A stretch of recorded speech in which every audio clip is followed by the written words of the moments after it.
IB Nation Sports Talk up rolling on a Monday along with Vince D'Addario, Sean Stiers. Hope you had a good weekend. Hope you enjoyed the game.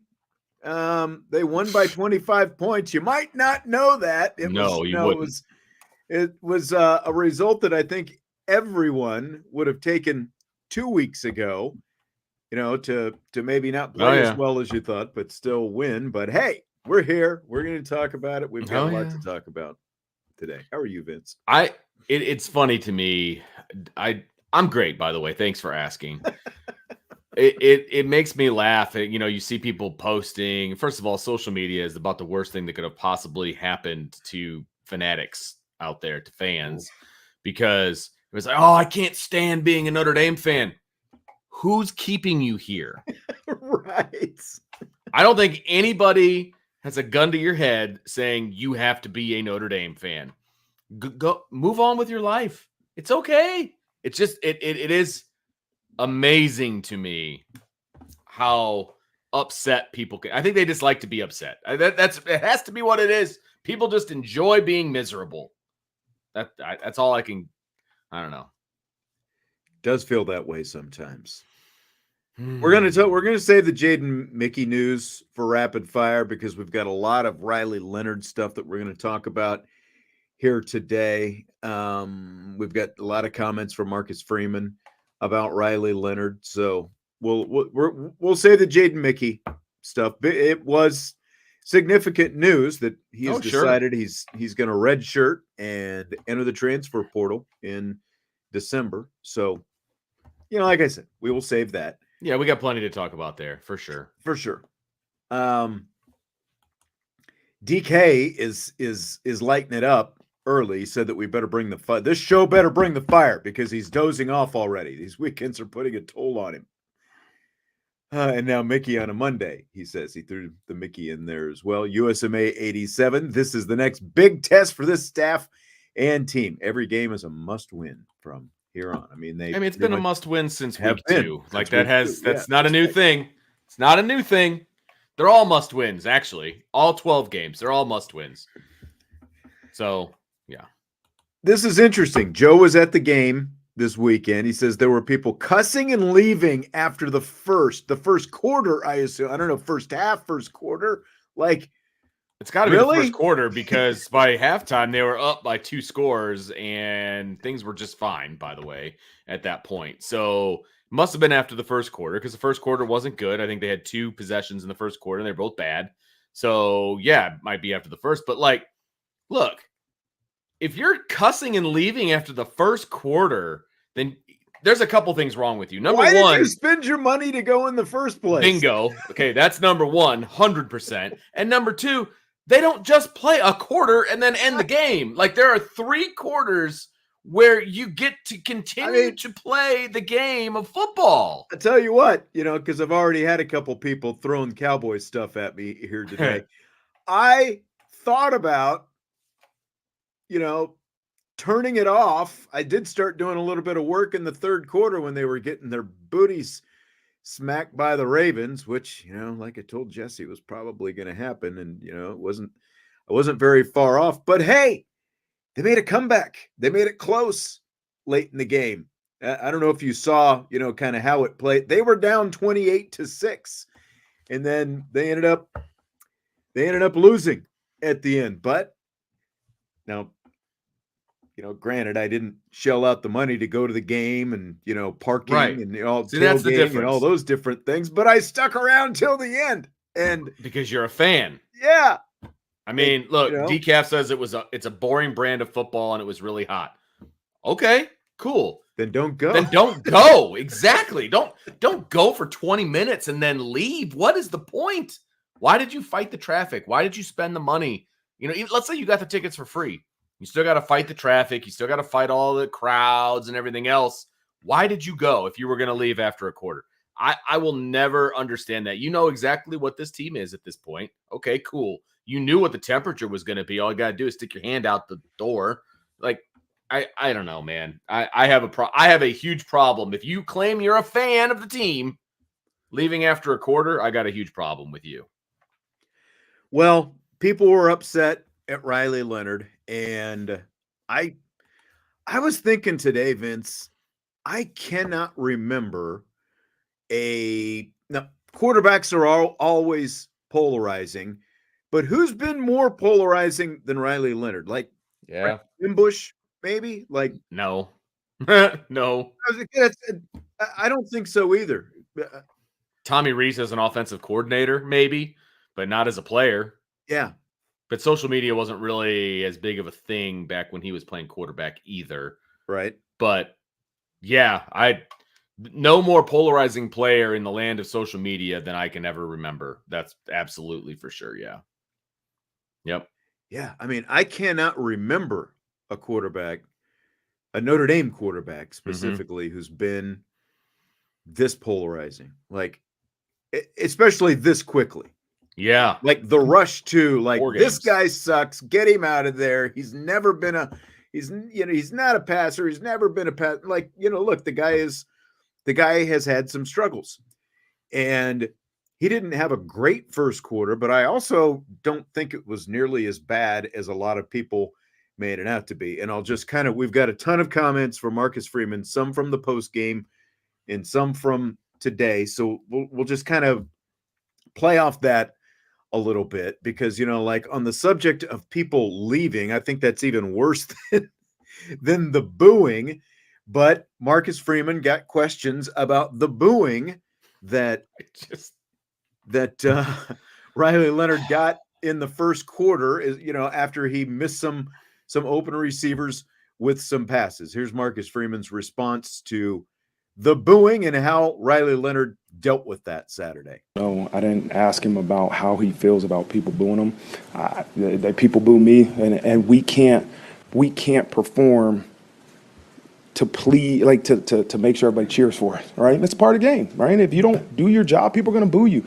But if you let that affect the way you go out and execute the next play, then man, you're not the right person for this job or for to be our quarterback at Notre Dame. So I hope he handled it the exact way that I would expect him to. Is you hear it, great.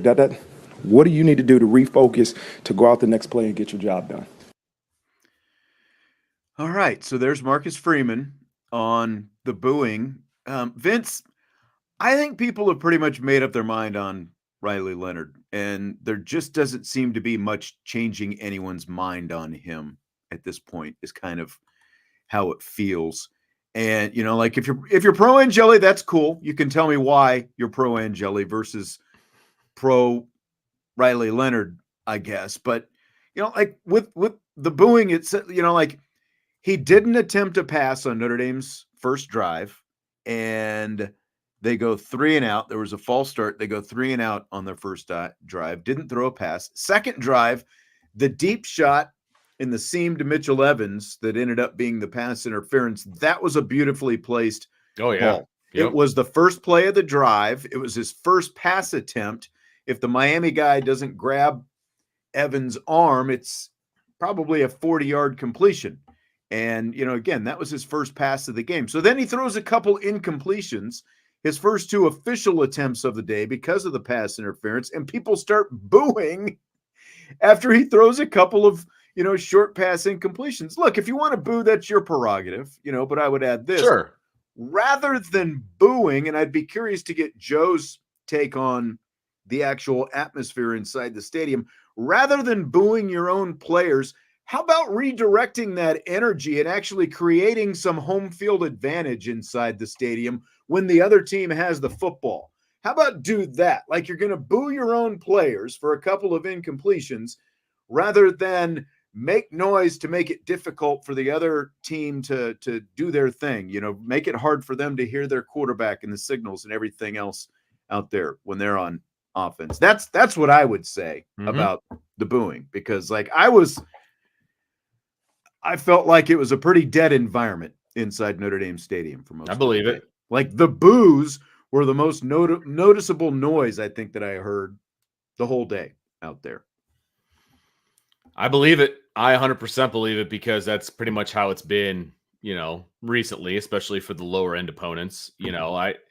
When Clemson comes in, those kind of big games, the atmosphere is pretty good at Notre Dame. And usually that coincides with a night game. And allows everybody to get a little bit more sauced up before they get into the stadium. So I'm sure that certainly helps. But a 3:30 game, you got plenty of time to get sauced up too, if that's the issue. That's so, exactly right. That's like, exactly right. There's no excuse for a dead atmosphere in there. There's no excuse.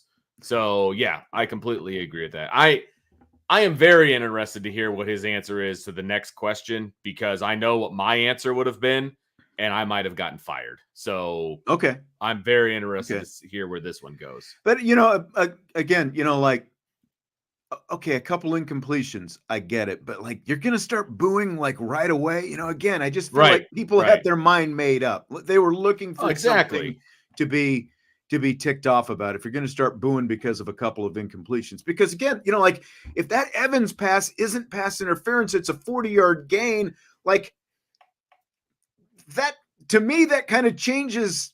Again, like, if you've got your mind made up on Riley Leonard, okay, but like, what have we been waiting for? We've been waiting for deep shots, like completed deep shots. And if he completes that changes a lot of the complexion of everything. It feels like, if that's a deep completion as opposed to a 15-yard pass interference call, So, I mean, he was 4 of 5 for 27 yards on that.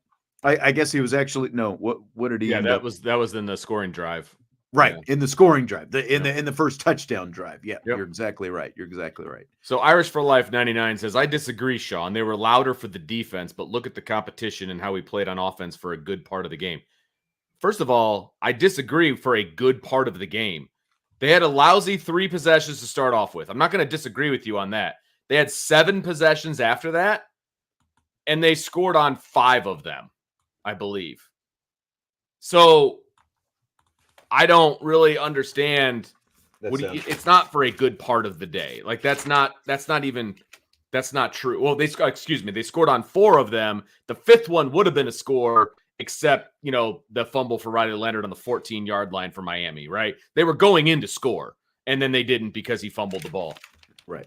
The offense was not bad for a good part of the game, but all you can focus on, if you they were bad for a couple drives. They were. And I'm not even saying that they weren't.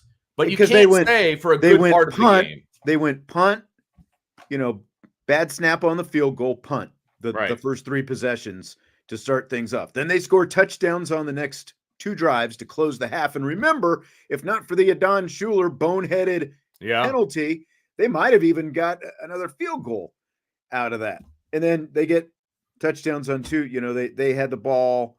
They would have had a touchdown on the third, like on a third consecutive drive, if not Riley Leonard doesn't get the ball punched out in the red zone going in. By the way, they had they had the ball 5 times in each half. They scored touchdowns 2 times in each half. I mean, so you can be upset with some of the drives that didn't go anywhere, and that you are totally entitled to your opinion on that, and that's fine, because a couple of those drives were not good. Okay, but here's the thing: they got better as the game went on. Again, 4 deep passes that everybody wanted Riley Leonard to throw. 4 deep passes, 4 good outcomes. 1 was a touchdown. 1 would have been a touchdown, but it was a pass interference, and the other 2 were pass interference. What else do you want? Right? And he was a 64% completion quarterback. So I guess I would hate to be on the Miami of Ohio show right now when their quarterback threw for 40%. Right. In the game. But he's a 7th-year quarterback, so it doesn't matter. Yeah. USMA, why was the Schuler thing a penalty? I mean, because he was taunting the other team. That's why. He handed the ball to a guy on the sideline. You can't do that. You hand it to the ref. You can't do it, man. And you don't know what he said as well. The ref is there. And it was a dumb move. Look, I can't defend that. I mean, it was a dumb move. You can't do that. Right.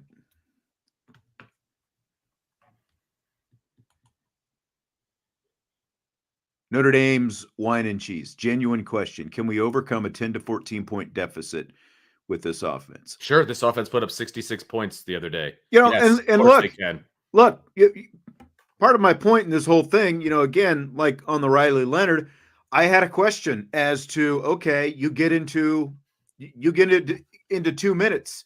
Can he lead you on a touchdown? drive. He has. Look what he just did at the end of the first half. That was going to be my point. That was Yeah. going to be my point. That's a question that I had going into that game, but he answered that. He answered two questions on the same drive, because not only does he lead him on a touchdown drive, he throws a perfect, Beautiful. and I mean perfect, probably the best pass that he's made all season to Bo Collins. And Bo is like putting on the juice, like right at the end to make sure he's like, this is not going to be overthrown. I am catching this football. He dropped a dime to Bo Collins. And, so they get the ball with 2:01 to go in the half. He leads them downfield. He finishes it off, and I'm looking for it on my notes here so I can, like, if I wrote anything particular about, oh, there it is, nothing particular. But I mean, it only took him not even a minute. Right. Not even a minute. A 79-yard drive in not even a minute. And of course, he used his legs on some of it and his arm. I mean, he answered, I felt like, a lot of questions on that. I do too. Look, drive right there. We are not, Riley Leonard apologists. Okay. Yeah. Jason Rose, he had a game. Here, I'm going to pull it up because this is a great point. I was going to say it, but I didn't want to belabor the point. Jason Rose says he had a game-winning drive on the road at Texas A&M against the defensive line with NFL players all over it. He's proven he can do that. Completely agree. That'll be the best defensive line that he plays all season. The second best defensive line, though, he's going to play in 6 days. So, or 5 days, whatever it is. So, still needs to do what he needs to do. And I have no problem with that. And we are not saying that he played a perfect game. We're not saying that. He's got to hit those layups. There's no doubt about it. But he proved last week he can hit the layups, right? And then this week he proved he can hit the deep stuff. So all he's got to do is put it together. But it's not going to matter to most people. That's the thing. Yeah. It's not going to matter. He can play the perfect game, and there will be excuses all over the place as to why he still stinks and why Angeli should play. Period. America's Truth Broker. He's asking essentially, can this offense throw the football for sustained chunks of the game when the defense is aware the Irish are in passing situations? Yeah, it's called, go back and watch the Texas A&M drive when he drove them down the field. Well, or the end of the first half, he had a 14-yard pass to Evans, and then he hit the 38-yard touchdown pass to Bo Collins. What else do you want? You think, again, it's a 2-minute drill, and they had to go 79 yards or 70, what was it? 81. My math is bad. 81 yards. They started at their own 19. They had to go 81 yards to get to the end zone. I mean, you're putting up. Notre Dame's wine and cheese says, so if it's 7-17, you mean 17-7 or 21-7. I get it. Notre Dame is trailing at half this Saturday. You think our offense will win this game? I mean, it's not. First of all, it's not just on the offense. Why did the defense give up 21 points in the first half? Right. I don't see that happening either. By the way, the defense is allowing 9.7 points a game. So why is the defense giving up 17 points in the first half to Louisville? Right. I need to know that. That's you're worrying about a lot of hypotheticals that don't exist. Right.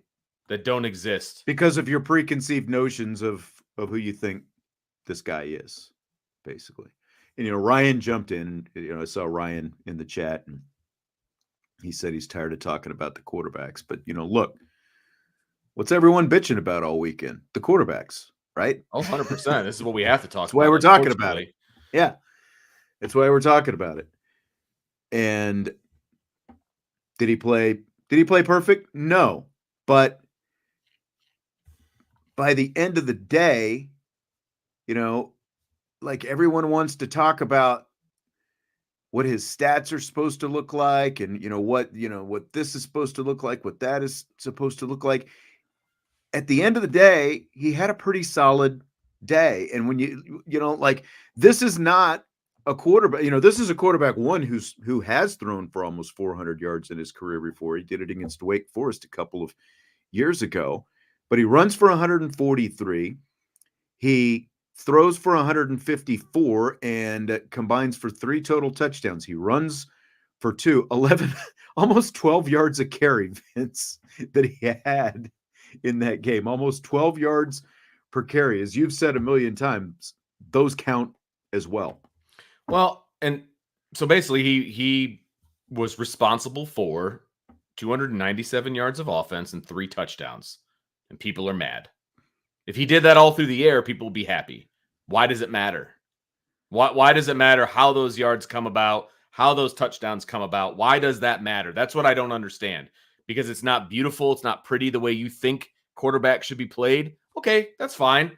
Then go be a fan of USC, because they're going to chuck the ball all over the place and probably complete more passes. That's fine. But that's not who Notre Dame is going to be. And okay, he said Notre Dame's wine and cheese says, because if we start slow at home again, why can't this be a real situation? Because the defense has given up 19 points in 2 home games total. That's why. And remember, the 2 previous games, including against Northern Illinois, when they lost against Northern Illinois and Purdue, Notre Dame opened the game with touchdown drives. Like, they didn't start slow in those games. It was the middle where especially against Northern Illinois, where things went off the rail. Like, because, and again, what you're throwing up is a hypothetical. It's not a real situation until it actually happens. And, again, like you are, like all the doubt that you have about the offense, you're basically moving over here to the defense because you have these worries. America's Truth Broker says Louisville scored mostly in last year's game because the offense couldn't stay on the field for any length of time. No, I mean, that was part of it, but the real reason was because Sam Hartman committed, 5 turnovers in that game? That is why they lost that game. Yeah. That's why they lost that game. Look, the defense is giving up under 10 points a game. They're giving up under 10 points a game. They're giving up under 9 points a game at home. I'm sorry, I don't see them being down. I don't see them giving up 21 points in the first half. Again, it's a hypothetical, and anything can happen, right? There could be a fumble. There could be all kinds of craziness that occurs where points are stacked. But I just don't see that being the case. So as we said during the post-game show, as we said during Upon Further Review, regardless of what the offense does, Sean, this defense is going to keep this team in every single game for the whole season, the whole regular season. They will be in every single game the entire season. It's going to be up to the offense, obviously, to put up some points. Right. And I think they can, right? But, I just don't see the defense giving up that many points. I just don't. Even when they play poorly, as we were pointed out to 1,000 times, they only gave up 16 points. They didn't play that well, but they only gave up 16. The run defense wasn't fantastic on Saturday. They only gave up 3 points. So at the end of the day, they're not giving up a bunch of points. And so the offense will have an opportunity to win a game. So you said you wanted to hear the answer. Oh, I really do. Oh, so, yes. Freeman was asked after the game what gave him the confidence to stick with Leonard when he was struggling like he was, and when Freeman could feel in the stadium that the sentiment is that they're looking for a change at the quarterback position. Here's the answer. I don't make decisions based off what the sentiment of the stadium is. And so that's to answer that part of the question. But again, I don't know how many yards Riley led our offense through rushing and passing, but there's always parts to clean up.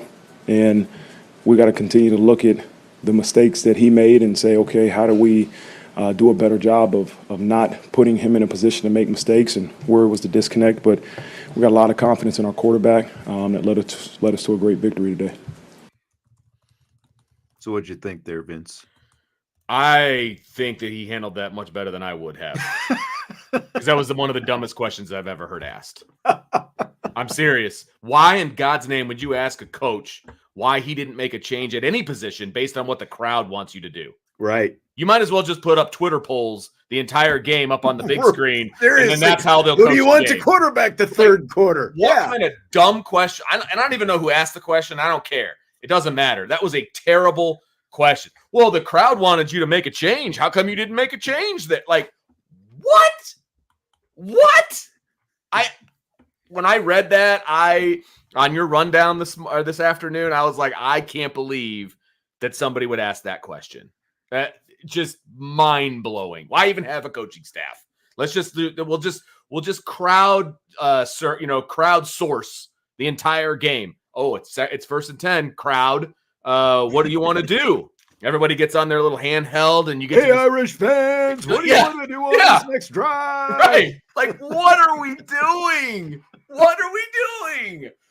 Oh my goodness. I would have lost my mind if I was Marcus Freeman on that question. And that's why I don't have a job like that where I have to talk to the media, because I wouldn't do well at times. When stuff like that happens, I would lose my mind. I'm with you.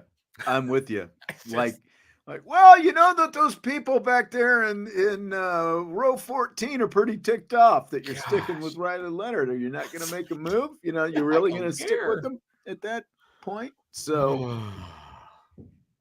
yeah, again, like, I think, like the look of those on the little rollouts, they were both incomplete. Oh, they were bad. Unfortunately, yeah. They're really bad. They look bad, but like, is that grounds for benching a quarterback at that point? No. There's the answer is no. Nothing that he did. So like you look at what he's doing for the season, he's got over 320 rushing yards. He's the fifth leading rushing quarterback in the nation right now. He's averaging over 7 yards a carry for the season. You see, and you've seen the explosive plays, 6 touchdowns that he has scored. And then he's passed for 587 yards, 63%. And thank God he finally got his first touchdown pass. Oh my God. Like, we don't have to talk about that. I know, seriously. Thank goodness. And he did get it before Caleb Williams, by the way. He did, didn't he? He did. They each threw one this weekend, I believe. You're right. So. But of course, Saturday came before Sunday. Yep. So. Did you see Caleb Williams, by the way? He threw it to Roma Dunze. He tried to get the ball. Yeah, it's Williams' first touchdown pass. It's Dunze's first touchdown that he scored, and they're fighting over the ball. He's like, come on, man, give me that ball. He's like, no. It was great. I scored it. That's great. There's got to be another ball that they used like on that drive or something like that they could figure out. But yeah, I thought that was actually pretty funny because the offense was not good again. Shocker. No. For the Bears. No. So today, Marcus Freeman's press conference today asked him what gives him the most confidence in Leonard right now through 4 games. The performance that I see, ability to rush the ball for about 150 yards, to throw it for 150 yards. I think we had almost 400, 500 total yards of offense. That gives me a lot of confidence in Riley Leonard as our quarterback. As you evaluate the film, we actually threw the ball downfield really well, probably the best we've done, but we missed some layups. And, those are the ones that I'm sure everybody's talking about, everybody sees as the layups, but, those will be corrected in practice. We've got to continue to do movement throws. But I got a lot of confidence in Riley Leonard. And again, I don't know what the outside's saying, but I'm sure, it comes with the position. I said it after the game. I'll say there is not much difference between being the head coach and being a starting quarterback at Notre Dame. You have to be able to handle everything that comes with it, and he's doing a great job at doing that. I mean, Vince, he's absolutely right about the layups, and I think that that's something that we can all see. It's not just you have to make the layups, but there are layups that he also has to see. Sure, and make those throws as well. I think that that's part of it. But what did we talk about last week? Incremental progress, right? And the fact that he's hit a couple deep shots now, and you got some pass interference calls on a couple of other deep shots, that were there. I think that, like, you've got to call that progress, right? Because we didn't see him hitting those deep balls. There was a drop ball that we've all talked about against Northern Illinois, but he hit him, and he hit basically the best pass that he's probably made all season on that touchdown to Collins. Well, and the throw to Mitchell Evans was actually a really, really good throw. If Mitchell Evans doesn't have his right arm, I believe, like basically tied behind his back. Yes, I think it was his right arm. But like, if that's not the case, that might be a touchdown. You know what I mean? That he threw the ball well deep on Saturday, which thank goodness, because I knew that he could do it because I've seen him do it. But I hadn't seen him do it with a game day gold helmet on. So I'm glad that, well, outside of the throw to Greathouse, but then Greathouse dropped it, right?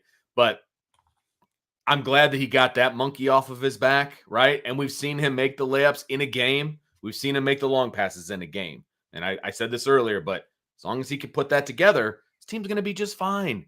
He threw for 69% completion percentage 2 weeks ago. This week he throws for 64%. You know what I mean? Last week, two games ago, and then this past game, 69, 64. That's where he's going to be. That is who Riley Leonard is. He's going to be between 64 and 70%. That's who he is, right?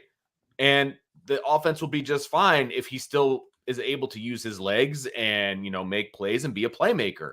That's who he is.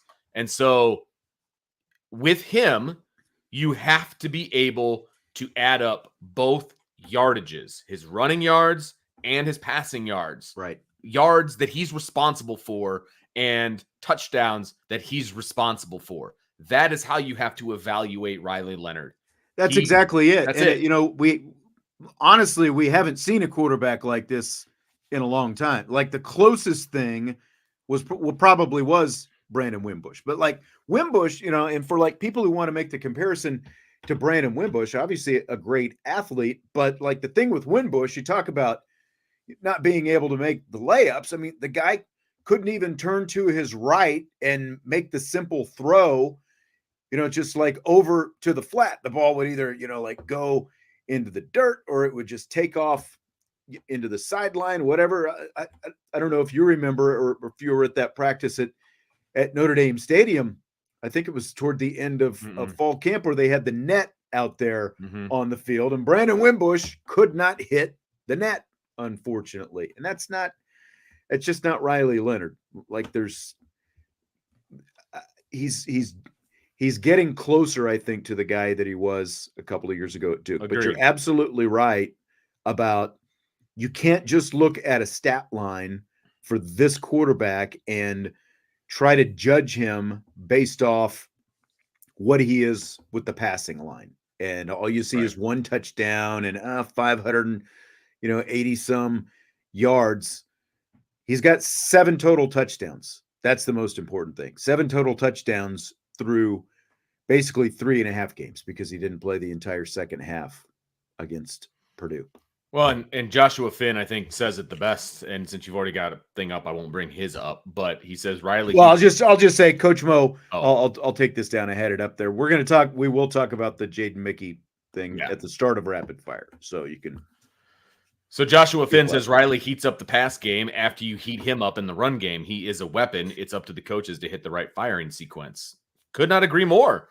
I mean, he wasn't hitting those throws, and then they come back out and they start running him a little bit more, and all of a sudden he's hitting throws. Like, I just think that's probably the formula right now. And you can chalk it up, I guess, to, inexperience between the coach and the player and used to how he does things in a game and all. And that's legit to a degree, right? I get that. It's only game 4, but you only get 12 guaranteed, as Marcus Freeman likes to remind us. So I think that hopefully they're starting to figure out, okay, what do we need to do to get him heated up, to get him where he needs to be? And hopefully you'll see that more in a bigger game like the Louisville game.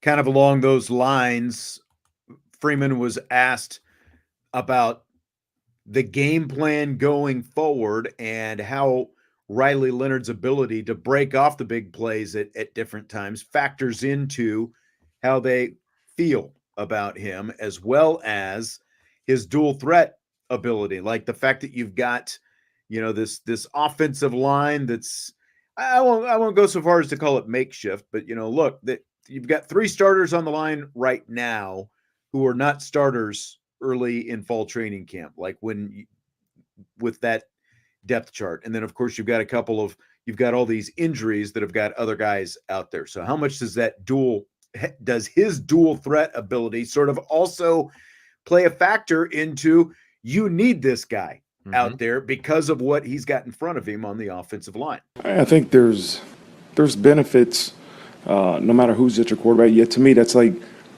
you have to call things around the strengths of your players. And obviously Riley, one of his strengths are the ability to run the ball. And you know, they showed today that we can run the ball, and they had a lot of success. I'm proud of the way those two guys stepped up, and Pat and Rocco, and really performed well. It felt like they performed well. Obviously, the rushing yards showed they performed well, so we'll go back and watch it and continue to get those guys to improve. But I'm really proud of our offense being able to run the ball, but also those guys being able to step up and get their job done. And I mean, he makes his running ability makes an opposing defense have to account for so much more. You know, one, Yep. you know, Yep. like one, Miami was keying on Jeremiah Love every time Jeremiah sure. Love was on the field. So you And start, Jadarian Price to a degree too. I mean, right, yeah, right. but more so Love. But Yep. Price is, yeah, you know, Price as well when he was The on traditional you know, run game. and that's another subject altogether. The fact that those two guys combined for 17 carries, you know, out there Saturday, like we want to talk about game plans and everything else. But the fact is, if that's going to be your focus, and you've got Riley Leonard, yeah, I mean, there's a reason he averaged 12 yards a carry, I guess. But then the other part of it is what he did, and Marcus Freeman talked about this as well. You got to be able to throw it over the top if they want to key on that, and he was finally able to throw it over the top, and that's big, especially because you are now going into a game like Louisville where they're going to want to make you have to throw over the top this weekend. One of the things somebody mentioned in last night's show, Sean, was, well, they should just put Angeli in and then give the carries that Riley Leonard has to the running backs, and then they'll be just fine. Well, here's the difference. So running a quarterback is completely different than running a running back, first of all, okay, when it comes to the run game. One of the reasons that Riley Leonard had such a good day on the ground is because the defense was keying on the running backs so much that all he had to do to keep the defense honest was fake it to the running backs and keep it himself. Mm-hmm. You don't get that kind of an opportunity if you don't have a mobile quarterback. They're not going to respect Steve Angeli's ability to run. You know, might he pop off a run here or there? Sure. But he's not going to be a consistent threat, and he's going to get sacked more often. That's exactly correct. And so it's not just as simple as take the carries away from Riley and give them to arguably the best running back room in the country. That's fine, but it's not an apples to apples comparison. And so that doesn't really work. Okay. So I wanted to make sure I got that out there, and everybody's asking us when certain guys are coming back from injury. We don't know the answer to that. They have not shared that info with us, I don't believe. Injury report came out today. Josh Burnham still listed as questionable. So we don't know if Josh Burnham is going to be back. Cooper Flanagan is going to be out this week. You know, as far as Billy Schrouth, he's on the injury report. Rubio, we don't know. You know, like they don't just come out and say, here's what, you know, like once they start, you know, like for example, Josh Burnham showed up on the 2 deep this week. He was not on the 2 deep last week, but he was on the 2 deep this week, but he is still listed as questionable. And Marcus Freeman talked about that, you know, like none of the, like Rubio's not on the 2 deep right now. So there's no reason to ask about that. Schrouth, like I wouldn't expect Schrouth, you know, like I'm just guessing because they were talking about several weeks. I wouldn't probably expect him until the middle of, you know, the you know, next month, October, whatever. Next week is a bye week, so we won't have we won't have any press conferences next week either. So, you know, like we won't really get a chance to find out a lot of them until basically 2 weeks from today. I was trying to think of what today was. 2 weeks from today. Next, that'll be the next press conference. Since people are asking about injuries, let me pull up the game notes and see if I can. Of course. Well, it's like giving me the you know, like the blank screen when you go. Of course. Have you ever had that when you click on it? Well, I saw that they put out an updated version. So I don't know what the difference was. Here's Josh Burnham. Well, they updated the notes because Jaden Mickey was initially listed in the 2 deep, and then they said he's redshirting and he's gone. Okay. Burnham is listed as questionable still with his ankle. Out for the game this week. Cooper Flanagan, left ankle. Tay Johnson, left foot. Gabe Rubio, left foot. Billy Schrouth, right ankle. So those 4 guys are definitely out for this game. And then, of course, Marty Auer, Quentin Autry, Taboron Benipal, Jordan Botelho, Ashton Craig, Charles Dew, Charles Jagasaw, Kahanu Kia, Jabron Payne, Styles Prescott, Chance Tucker, all out for this season. So that's what the injury report looks like today. There you go. Good enough? It's good for enough for me. I mean, honestly, Vince, I was expecting more Angeli pushback in this show today. Not from me. No, not from you. Oh, I was gonna say. Maybe people were swayed a little bit.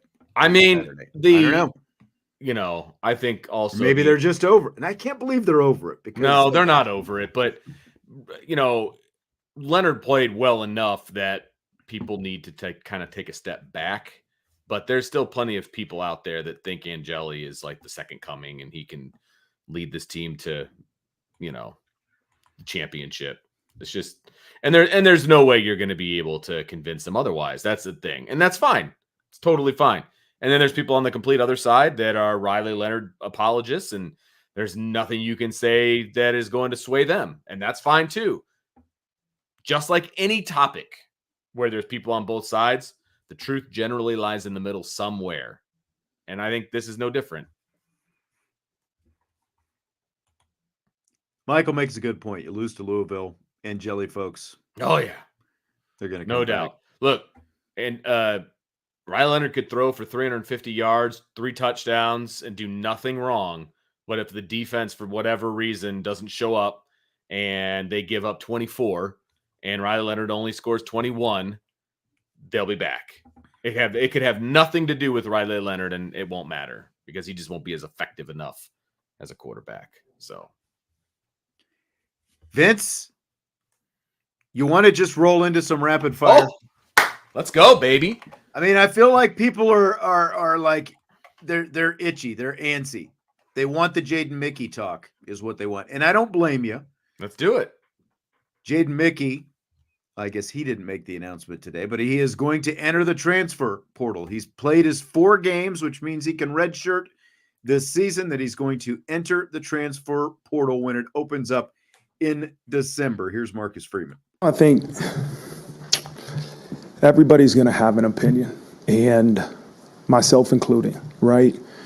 But it's not our opinion that really matters, right? Jaden Mickey made a decision that he felt was best for him. So for me to do anything other than support him, it's selfish. I'm not in his shoes, right? I don't know what's going on in his life, and this is what he said is best for him in his future. And so it would be selfish of me to have selfish thoughts and opinions about the decision he's making. I wish him best of luck. I love him. He's a great young man that's been through a lot, and will continue. He'll go and do great things, but it's not our position or anybody else's to make an opinion about what type of decision J.D. Mickey made. It's a decision that he wanted to make for him, and I support him in his next endeavors. So there's Marcus Freeman, and as USMA 87 said, he posted on Twitter X this morning. Apparently, Mickey did. What do you think about the decision, Vince? I was a little bit surprised, but I understand where he's coming from. I mean, at this point in the year, you've got to make a decision. They played 4 games. He's played in all 4 of those games. If he plays 1 more, he loses the year. And frankly, I'm sure he was upset he wasn't playing more. I mean, that's the bottom line. And the 2 freshmen that are on the roster are really freaking good too. And so there's no guarantees that he would step into a starting position next year either. And so I'm guessing, and this is my speculation, I'm guessing that he saw next year he's probably going to be in a similar role as he was this year. He could go literally almost anywhere and be a starter because that's how talented this secondary is. And right now he's the 3rd corner. And next year he might have been a 3rd corner again. And so he wants to be a dude. Okay, man. Hey, you know what? Marcus Freeman is absolutely right. This kid has been through hell and back off the field, and he has come out of it as a a great young man with a positive outlook and everything else. He's exactly who you want, your friends to hang out with, your daughters to date, and all of those cliches. They're all accurate and they're all true. But he wants to go be a guy on the field, and I don't think that was going to happen at Notre Dame. I think that's the bottom line. So, yeah, you leave your team in a lurch a little bit, but at the same time, you're doing what's best for you. I can't really be all that upset with him. I'll say this because I was trying to find some information on Jaden Mickey, and they've already removed him from the roster on Notre Dame's website. I don't like it when they do that because, okay, he's not on the team anymore, but he started the season on the team, so he was part of the roster. Yeah. So even though he maybe didn't finish the season with the team, he was still on the team this year, and so people are still going to be looking for information. So you can Google his name, to find out the pertinent information. But he's going to have a couple of seasons left. He's going to get a chance to be, he wants to go have a chance to be a starter someplace. He's getting playing time out there, not what he wanted it to be. He and Leonard Moore were essentially getting about the same playing time, and the writing starts to be on the wall. Sure. Obviously. And the guy, there was some talk in the offseason about whether or not Jaden Mickey would stick around. And they were fortunate that he did. Unfortunately for him, he kind of turned out to be more of a depth piece. And I mean, that was from Notre Dame's perspective, getting him to stay just to this point was big, because at the time you didn't know what Benjamin Morrison's health was going to be like completely. You didn't know that Benjamin Morrison was going to be healthy, but even now, the numbers are going to be thin, and that'll be the biggest question I think that we have about the secondary. But yeah, I mean, for Mickey, I don't think it comes as a complete shock. He basically made a business decision. Yeah. That's what it came down to. Well, and you don't see kids making this decision 10 years ago. Obviously, once you start the season, you're there, and it is what it is. But now, when kids are looking at transferring, and the word transfer isn't, it's not looked down upon anymore. It just is what it is. Kids transfer all the time. And he's like, look, I'm going to transfer. I want all the time that I can get. And so I'm going to sit out the rest of the year. Notre Dame didn't waste any time either. He's not even on the roster anymore. So, on the online roster, because I was looking, somebody asked. That's what I was just saying. If he was an East Coast kid, it's I can't even find him. I had to go back to last year's roster. Right. You know what I mean? So yeah, I mean, look, it stinks for this year's depth. There's no doubt about it. I know that they're really excited about the class that they've got coming in of corners, and they're really excited about the current class that's here as freshmen. And obviously, Gray is really, really good. And so it could, if there are injuries, that is when you will see this rear its ugly head. If there are no injuries this season, then everything will be just fine. Injuries, and then what happens when you get to the end of the year, whether it's playoff or bowl or whatever else. So then the other side of this does mean more opportunities for Leonard Moore and Carson Hobbs, the two freshmen. It will increase Leonard Moore's role. It will increase Carson Hobbs' role. And that's why you got to continue to have depth. And so those two guys are definitely capable of getting the job done. And, I still feel strongly about the depth of the quarterbacks room. Rod Hurd has played corner before. Jordan Clark has played corner. So, if injuries occur in the future, we have plans, but I think the depth in that room right now just gives an opportunity for those younger guys to play some more. I mean, again, in terms of the front end starters, I think we've all got 100% confidence in Christian Gray and Benjamin Morrison. Oh, and even in these guys that he's talking about there, the freshmen as well. As a group, are you pretty confident going forward with no Jaden Mickey? Like I said, as long as there's no injuries, yes, I'm very confident. I think those other two guys can rotate in and take some time off of those other two guys, and they're going to get some invaluable, playing time. There's no doubt about that, right? And Leonard Moore has been really, really good this year. And we saw a little bit of Carson Hobbs should have had a pick in the last game, right? So I am not worried at all. It's the depth in numbers, not necessarily the depth in talent. The depth in talent, I'm very confident. It's the depth in numbers. If somebody gets hurt, now you got 2 scholarship, corners. You got 4 basically, right? You got 4 scholarship corners in the room. 2 play and 2 are going to rotate. Somebody gets hurt, now you're hurting. That's the problem. Exactly. I mean, it's a really good, and like Hurd has played corner, Jordan Clark has played some corner. So in a pinch, you could do that. It would not be your optimal situation if you had to, but you could do that. Right. If it came That's down true. to it. That's true. Then you're kind of looking at, just kind of a duct tape put together, secondary, because they do have to be replaced at their positions as well. And, so like you're robbing Peter to pay Paul, and then it gets ugly at that point. But I agree with you. That is something that they could do.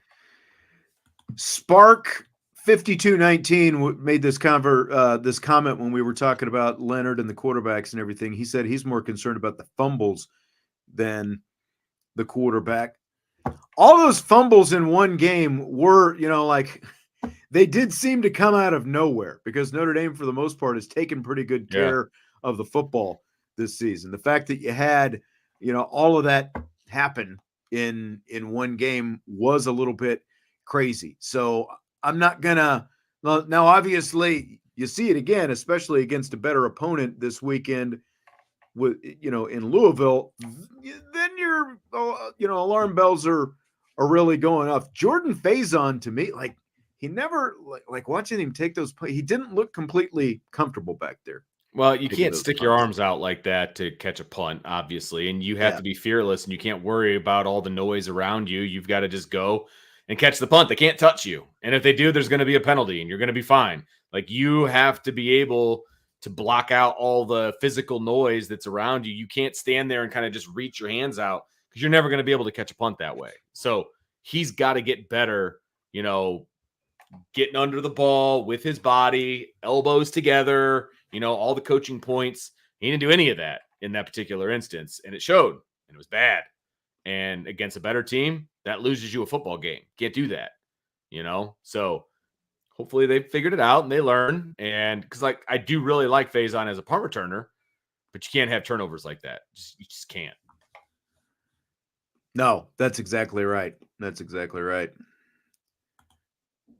And we were talking about, when I said that I was expecting more the Angeli stands to kind of come out. Steven says, coming off Riley Leonard's best game, so it's to be expected there's less noise. It's funny because that's, again, maybe I'm just looking too specifically at some of the comments that were coming out this weekend. It seemed like there was a lot more lingering concern about Leonard, rather than that was his best game. Because I would probably consider, even though he threw the touchdown pass, so maybe that weighs on people a little bit.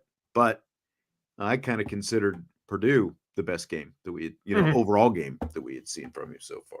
I mean, so they're both right up there. I think people, like Steven, for example, think that, the fact that he threw the ball down the field makes it his best game. Okay, fine. Yeah. And it, maybe like I said, it's progress, right? That's all you can ask for at this point, is that he makes some kind of progress. And he made, I thought, considerable progress along those lines with those deep throws. Because again, those are throws that you have to, if you're going to be as run heavy a team, because someone was talking about where they rank, so high as a rushing offense, but so low as a passing offense, you at the very least have to be able to hit timely passes if you're Riley Leonard. Absolutely. 100% correct. And I think, he's shown that he has the ability to do it. Now we just need to see it on a consistent basis, and we need to see him going through the reads and doing all of those things and all the little stuff that we talked about last night. So I'm not going to, rehash it, but yes, progress was made. There's no doubt about it. Progress was made. If he played the same way that he played the first 2 or 3 drives the rest of the game, we're having a completely different conversation. Yep. But that's not what took place. So you have to take the game as a whole. I'm sure all the people that left after the first quarter have their opinion about how the game went. But, I watched the entire game, Sean, as you did. And so you got to take the entire game for your body of work that you can analyze, not just a quarter. Fill in the blank. Notre Dame announcing the creation of Rally, which is a new collective formed to create commercial name, image, and likeness opportunities for student athletes is blank. Appropriate, I guess. I mean, they want to run all of the NIL stuff for Notre Dame through Notre Dame, essentially. They want to kind of be in control of it, and they want to, guide and help and all of that. I would want to know more about it to see how big brotherish it is for these kids, or are they going out and actively seeking out NIL opportunities for these athletes? You know what I mean? Or are they, how are they managing these athletes? I think it's good to have something like this in place. And it sounds like they have a board of directors of people that are in that space and have been, are popular and familiar names and things like that. I think it's great. I think it's a really good thing. Tom's answers is pretty good. Marketing, because they announced this thing, they send out an email this morning, and then Marcus Freeman shows up, with his newest little quarter zip blue pullover. And what's it say on the front? Rally. It's got Rally right on the front. So he's out there marketing this thing already. Look, it's a continuous step in the right direction. Notre Dame is showing that they're not going to fall behind the pack when it comes to NIL, maybe they got off to a bit of a slow start when NIL began, but I think that they've done a really good job of catching up and keeping up. And they're obviously really big NIL opportunities. Rally is led by board of directors chairman Jack Shields and board members Gayla Compton, Jordan Cornett, of course, former Notre Dame basketball player and member of the media. I guess he's with NBC now, right? Matt Moran, Kevin O'Connor, and Hannah Storm. Yeah, Hannah Storm. 83 grad from ESPN. Hannah Storm, part of it as well. So, swinging some big sticks. I like it. I like it. I was wondering who the names were going to, like, whenever you hear these things, you just want a little more information, right? Because there's still questions about how exactly it's going to work. And it feels like they don't necessarily want you to know all those. Yeah, they keep it nice and vague for a reason, I think. Exactly. And, exactly. Which is why I said the thing about Big Brother. You know what I mean? Like how, what's the oversight like and, all of those different things. I would be curious to know. But at the same time, look, these kids are getting paid now, and there's and I'm not even talking about football and basketball, but like the other sports, if they're making ways for those guys to get paid, then that's awesome, because there's probably a lot of schools out there in the SEC and other places where those sports probably aren't getting a lot of NIL money. You know what I mean? And I think Notre Dame does a good job of kind of spreading the wealth a little bit. By the way, this week's game is on Peacock, a little public service announcement for those who maybe didn't remember or didn't know. It is on Peacock only, no NBC. John says he's not paying for Peacock. He's watching the game at the bar. Well, you'll be watching it on Peacock then at the bar, but right, you just won't be paying. And you'll probably be paying for beer that paid for the Peacock. So just throwing that out there. It's a good point. Like you buy a beer, you probably, because I think you can get the Peacock subscription for less than $10 a month or something like that. It's $7.99, and you can cancel it as soon as you're done. So there you go. Most beers are going to cost you more than $8. I mean, at the end of the day, that's what we're talking about. Like, it's okay, guys. You can get over it. You can cancel it when you're done, and there you go. It is what it. I watch all my sports on streaming, so it means nothing to me. Like, I could care less. It's the same broadcast that's on the NBC. The only thing that bugs me is like if I watch a game on my regular TV, I've got direct TV. I can hit pause, I can walk away, I can forward through commercials, I can do all those things. When you're watching games on streaming, I know that there are, like forward and reverse functions, but they're not nearly as functional as like a DVR remote. Like you can control exactly where you want to start and stop better with the DVR. Interesting. Remote. In the experience that I've got, anyway, doing any watched this past game. I watched it on Fubo, right? And I started watching the game at probably 4:30, And so I just went to the beginning of the game and I was fast forwarding through commercials and it was great. And I finally caught up and got to my game ended when your guys' game ended, essentially. I caught up by the end of the game and I thought it was pretty smooth. What kind of remote you got over there? What are you using? My finger.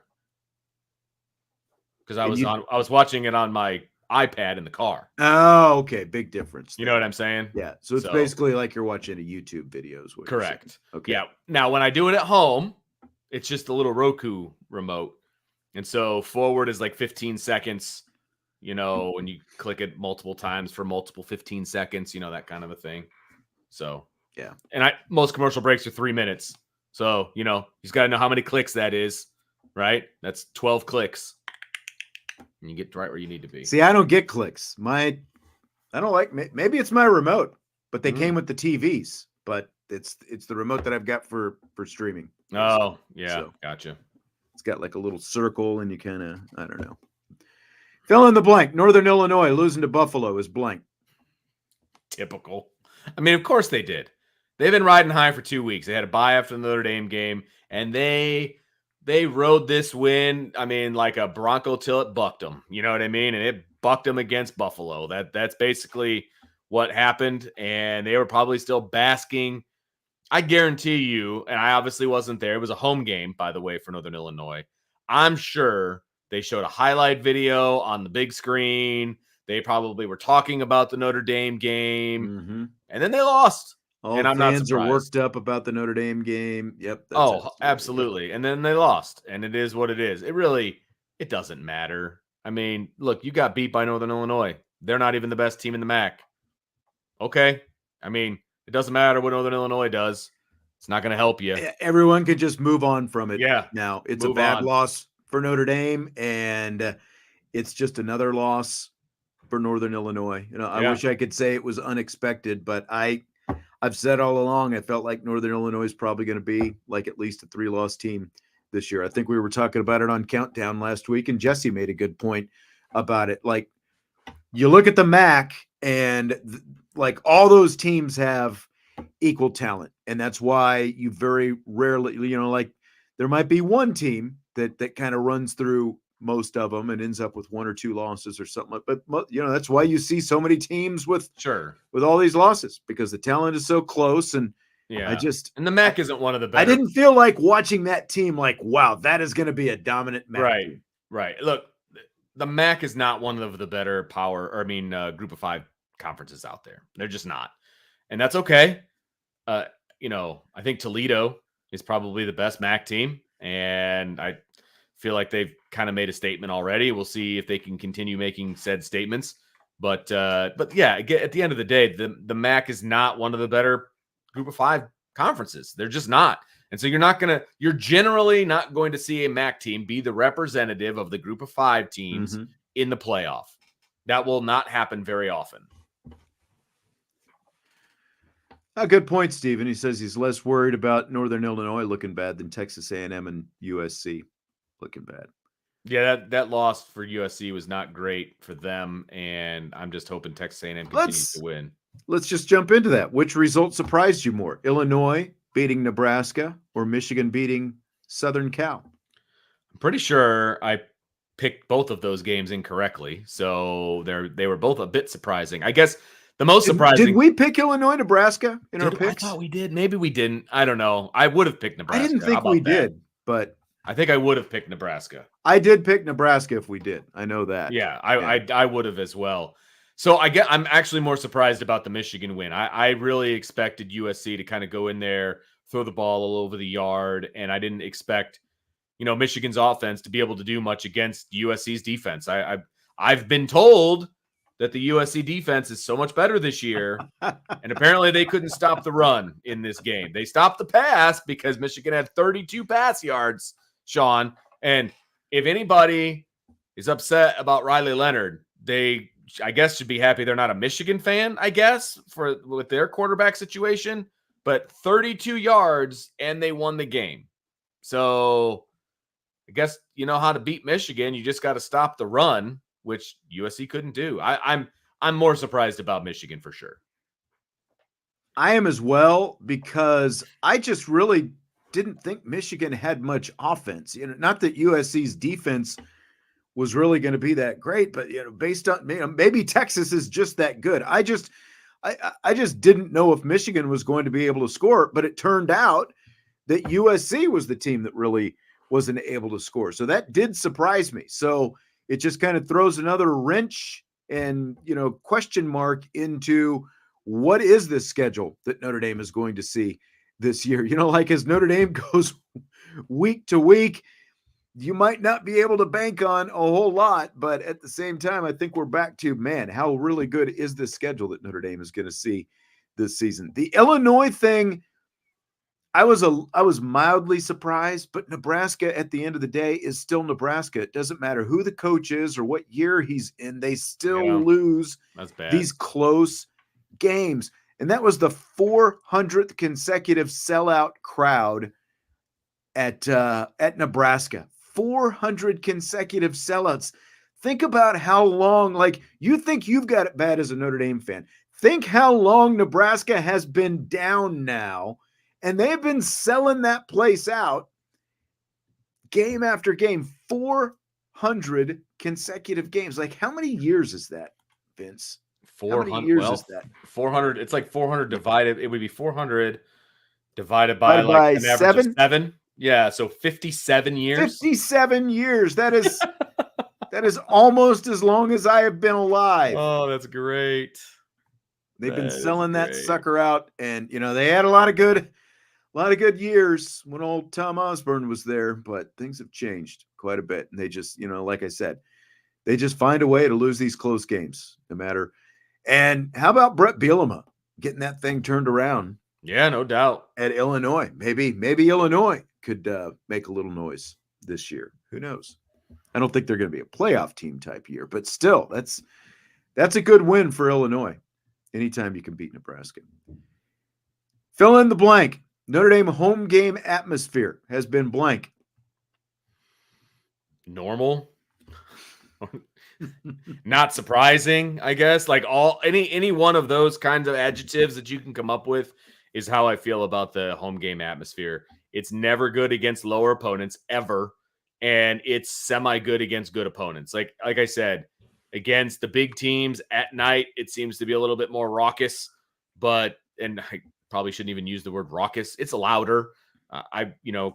Brian likes to watch the beginning of the home games out on the terrace so he can kind of get a feel for the crowd and all of those different things. And I've gone out there with him on the big games, and it's loud. It's a great atmosphere. The big games. The big games. But like so far this year, I realize they're MAC opponents and all that stuff, but it's been pretty disappointing, I think. Yeah. I think it's been very disappointing. Absolutely fair, yeah. What we've seen from the whole, like you're shelling out all that money, you're out there, whether it's hot or cold or whatever, like people were talking about, well, it was hot, and okay. Then Riley Leonard was throwing incomplete passes. Like I said, you're gonna boo your quarterback. How about spending some energy, like making it actually hard for the opposing offense to hear their, the count, the snap count, everything else. Right. Make it actual a home field advantage. You shouldn't have to be, like 7:30 kickoff and, completely lubed up by the end of the night to get out there and make some noise at home. Come on. Agreed. Maybe they'll be a little bit more fired up this weekend. Everyone's wound up about Louisville already. So I know, right? I hope so. So we're back to 2 Monday Night Football games tonight. We got Jacksonville, Buffalo at 7:30, Washington, Cincinnati at 8:15. Do you like having 2 games on at one time on Monday night? I don't mind having an option as to what to watch, but I still kind of like when they used to do the doubleheader, where they'd have one start early and then one would obviously be late. It'd be more of a West Coast game. But I like the doubleheader action as opposed to having to choose which one to watch. Yeah, I think that I would like this more if they were actually 2 games I was interested in. Well, 100%, yeah. The fact that you've got Jacksonville and Buffalo, I'll probably tune into that just a little bit to see what Josh Allen's got going on. But, sure. Washington, Cincinnati, that That's rough. It just does not catch my interest No. at all. Nope. At all. So it's like, oh, we're going to put 2 games on, and maybe together they'll make one good game. Yeah. I honestly, I don't really have a desire to watch either game. I might throw one on depending, but I just might be hitting the streaming services tonight and jumping into, a couple of series that I've got working right now. Like that's how exciting those particular games are to me right now. Yeah. I'm kind of in the same boat. I'm not excited. The double headers, it's, I guess the good thing about having them on at the same time is, again, like if you're going to watch and the first game turns into a stinker, you can just always flip over to the other game and you got that on. So I guess that's the biggest benefit. Yep. All right. Well, I think that's going to do it for tonight, Vince. I've got at least one guest on tomorrow's show, possibly 2. Ooh. He'll be live, by the way, and a special co-host on tomorrow's show as well. Oh boy. Jesse's got the new job percolating Right this week, so he's got new job responsibilities and all that kind of stuff. So special guest co-host on tomorrow's show. I don't even know who it is. I know. Love it. I'm not going to tell you when we end the show either. Ooh, you're going to make me watch. That's right. See how it is. I'll be at a cross-country meet getting my miles in tomorrow. So no one told me when no one told me when my daughter joined cross-country that I also have to run, like from spot to spot, like cheering them on and stuff like that. Oh, you got to move. Yeah. You got to move. Do you hand out the water? Oh gosh, no. No, I'm just like, come on, let's go. I'm the annoying loud guy, but like I try to go to various spots in the race, and then you wait for them to show up and then hey, go get that girl in front of you, go get that, that kind of, and then you go to the next spot and all right. So there's a lot of running.